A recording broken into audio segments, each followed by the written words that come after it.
നീതു എന്ന് പറഞ്ഞൊരു വ്യക്തിക്ക് ഇത്ര നാളുണ്ടായിരുന്ന ഒരു നോർമൽ ലൈഫല്ല ഇനി അങ്ങോട്ടുള്ള. കാരണം ഒരു പെർമനൻ്റ് ഒരു ഡിസബിലിറ്റിയാണ് അതെന്ന് പറഞ്ഞാൽ ഒരിക്കലും അക്സെപ്റ്റ് ചെയ്യാൻ പറ്റാത്ത ഒരു കാര്യമാണ്. അത് അത് നമുക്ക് ആയാലും ഇപ്പം കുഞ്ഞുങ്ങൾക്കായാലും ഇപ്പം നീതുവാണ് കുഞ്ഞുങ്ങളെ എപ്പോഴും കെയർ ചെയ്യുന്നതായാലും എന്ന് വെച്ചാൽ 4 വയസ്സായ കുട്ടികളാണ്. അപ്പോൾ അവർക്ക് ഒരു അമ്മയെന്ന് പറഞ്ഞാൽ അമ്മയുടെ എപ്പോഴും ഒരു സ്നേഹമോ അല്ലെങ്കിൽ അവരെ കെയർ ആയാലും ഇപ്പോൾ മോക്കായാലും മുടി കെട്ടുന്നതായാലും ഇതെല്ലാം മോളെ ഒന്ന് ഒരുക്കുന്നതായാലും ഇതെല്ലാം നീതുവാണ് ചെയ്തുകൊണ്ടിരുന്നത്. ഇപ്പോൾ ഒരു അമ്മയ്ക്ക് മാത്രമാണ് ഒരു പെർഫെക്റ്റ് ആയിട്ടൊരു മോളെ നോക്കാനും കെയർ ചെയ്യാനൊക്കെ പറ്റുന്നത്. അപ്പോൾ അച്ഛനും അമ്മയെന്ന് പറഞ്ഞാൽ ഒരാളുടെ ലൈഫിൽ അത്രയും ഇമ്പോർട്ടൻ്റ് ആണ്. അപ്പോൾ ഈ വളർന്നു വരുന്ന എൻ്റെ മക്കൾക്ക് എങ്ങനെയാണ് നീതു അത് ആലോചിക്കുമ്പോൾ അതൊരു നല്ല വറീഡാണ്. കാരണം എന്ന് വെച്ചാൽ ഇത്ര നാളും ഉണ്ടായിരുന്ന ആ ഒരു കെയറൊക്കെ കൊടുക്കാൻ നീതുവിന് സാധിക്കുന്നില്ല. എന്ന് വെച്ചാൽ ഇപ്പം നമുക്ക് ഇതുവരെ ഉള്ള ഒരു ഹോസ്പിറ്റലായെന്ന് മാറി നമ്മൾ നോർമൽ ലൈഫിലോട്ട് പോകുന്നതാണെന്ന് ആഗ്രഹിക്കുന്നത്. എന്ന് വെച്ചാൽ ഇനിയും ഹോസ്പിറ്റലിൽ ഇനി എന്തെങ്കിലും കോംപ്ലിക്കേഷൻ വരുമോ? കാരണം ഇത്രയും ഇൻറ്റേർണൽ ഓർഗൻസ് എല്ലാം ഡാമേജ്ഡായി അതെല്ലാം റിക്കവറായി വന്നിട്ടുണ്ട്. അപ്പോൾ ഫ്യൂച്ചറിൽ ഇനി ഇങ്ങനത്തെ ഒരു വേറെ എന്തെങ്കിലും ഇനി അസുഖങ്ങൾ വരുമോ, ഇൻറ്റേർണൽ ഓർഗൻസ് എന്തെങ്കിലും ഇഷ്യൂ ഉണ്ടാവും എന്നുള്ള പേടി. അതെ കാരണം ഇപ്പോൾ ഓൾമോസ്റ്റ് ഒരു 4 മാസം കഴിഞ്ഞിട്ടാണ് നീതു ഇങ്ങനെ സംസാരിക്കാനുള്ളതും ആ ഒരു മെൻ്റലി സ്ട്രോങ് ആയതെല്ലാം ഇത്രയും നാളെടുത്തിട്ടാണ്. ആൾക്കൊന്ന് എണീറ്റ് നിൽക്കാനോ എന്ന് വെച്ചാൽ വേദനയൊക്കെ ഓൾമോസ്റ്റ് ഇത്ര നാളും ഫുള്ളി പെയിൻഫുൾ ആയിട്ടുള്ള ജേർണി തന്നെയായിരുന്നു. ഇപ്പോൾ എത്ര ഉറങ്ങാനായാലും തിരിഞ്ഞ് അങ്ങോട്ടും ഇങ്ങോട്ടും മറിഞ്ഞ് കിടക്കാനായി കൂടി പറ്റത്തില്ല.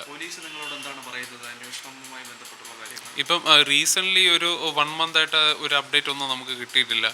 ഇപ്പോൾ ലാസ്റ്റ് മെഡിക്കൽ ബോർഡ് ഇവിടുത്തെ ഡിസ്ട്രിക്ട് മെഡിക്കൽ ബോർഡിൻ്റെ റിപ്പോർട്ട് വരുന്ന ആ ഒരു ടൈമിൽ മാത്രമാണ് കൊണ്ടുപോയി. അതിന് ശേഷമുള്ള അപ്ഡേറ്റ്സ് ഒന്നും നമുക്കിപ്പോൾ പോലീസിൽ നിന്ന് കിട്ടിയിട്ടൊന്നുമില്ല.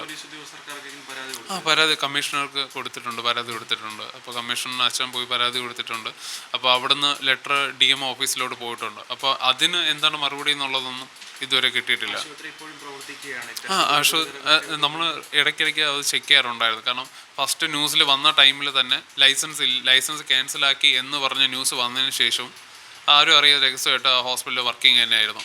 അപ്പോൾ ഇങ്ങനൊരു സർജറീസ് ഒന്നും അവിടെ ഇല്ലീഗലായിട്ടാണ് അത് ചെയ്യുന്നത്. ആ സർജറീസ് ലൈസൻസ് ഉണ്ടെങ്കിൽ കൂടി ഈ സർജറീസ് അവിടെ ചെയ്യാൻ പാടില്ല.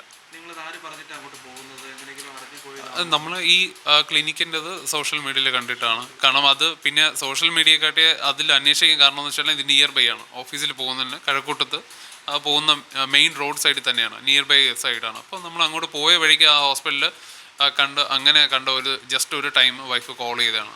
അതിനുശേഷം നിരന്തരം തിരിച്ച് ഫീഡ്ബാക്ക് ആയിട്ട് അവരിങ്ങനെ വിളിക്കുകയായിരുന്നു. അറിയിച്ചിട്ടുണ്ടായിരുന്നു. പരാതി അവിടെ കൊടുത്തിട്ടുണ്ടായിരുന്നു.